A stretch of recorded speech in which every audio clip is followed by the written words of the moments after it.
As President Biden is set to meet with the Congressional Hispanic Caucus today, as members of his own party are accusing him of catering to activists and ignoring his own border patrol. That blowback comes as Republicans accuse the Department of Homeland Security Secretary of endangering American citizens by failing to secure our southern border. Or even trying.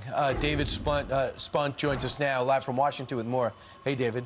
Hi, good morning to you three. It's not on his public schedule, but the president is expected to meet privately with the Congressional Hispanic Caucus at some point today, sitting in on a meeting, and expect him to get an earful from some of these Democrats in that caucus, specifically not only what some of these policies of this White House are doing to migrants, but also Americans, not only living in border states, but Americans all across the country. It's a trickle-down effect. There's a concern among some Democrats that the party is in trouble in November, meaning the Democratic Party. One of the reasons is because of this administration's border policy, specifically the inability to get a real grip on the surge of illegal immigration that is happening daily.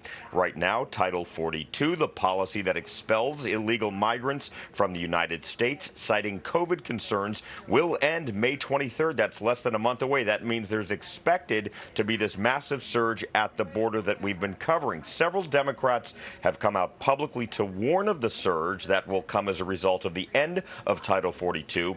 Pro-immigration activists have urged the White House to end Title 42. Excuse me.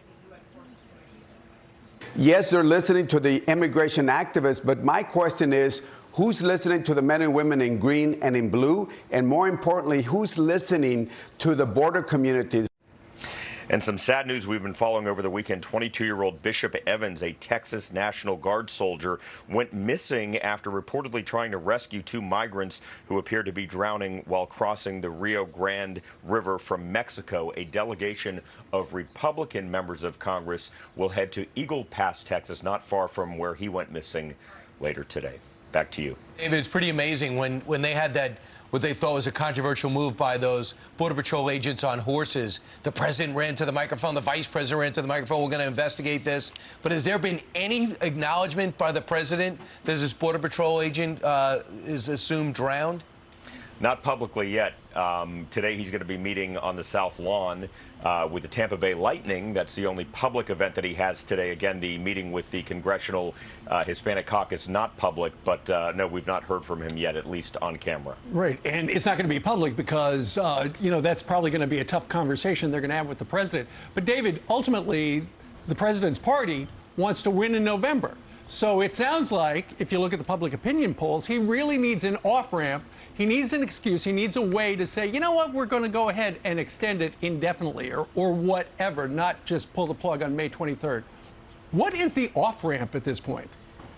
You know, it's a good question, and several Democrats may have the answer, others may not. I mean, you're seeing people like Henry Cuellar and other members that are starting to speak out more. Cuellar's one that we've had on for a while. He's been speaking about it for, really since the president took over back in January 2021.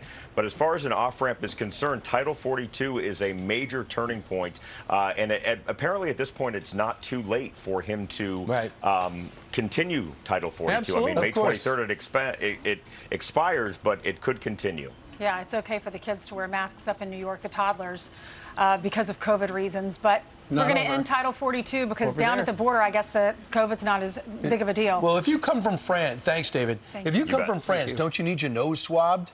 Yeah. Right? But if you come Don't you need to show a passport to get back in the country? I thought so. But so it's a little bit different. But the other thing, I just fear that the president's going to act like I think he'll extend it, probably to July.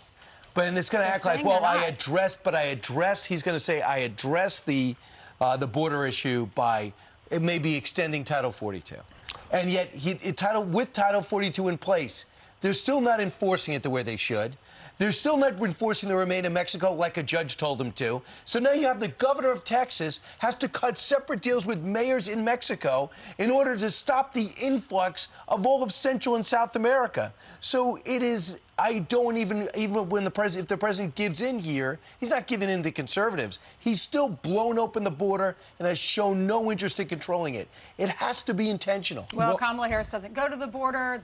Our own president hasn't mentioned this 22-year-old Bishop Evans, the Border Patrol agent who was down there and trying to rescue 2 migrants in the water. Turns out they were trying to traffic in drugs, and he goes missing. Yeah. They said that they think he might have drowned. They notified his family on Friday. He's from Arlington, Texas. That's right. He's in the Texas National Guard. He was a specialist, a field artilleryman from Arlington, as you said. He served the Guard 2 years. He was deployed to Kuwait. He had assignments in Iraq as part of Operation Spartan Shield before serving at the Texas border, and he was assigned to what is being referred to as Operation Lone Star. That is Governor Abbott's effort to try to beef up things on our southern border. But nonetheless, he is presumed dead at this hour, went missing trying to save either 1 or 2 migrants who appeared to be drowning. Here's the thing. Now the Texas Department of Safety has said that those migrants apparently were involved in illicit transnational narcotics trafficking. So he saved his life.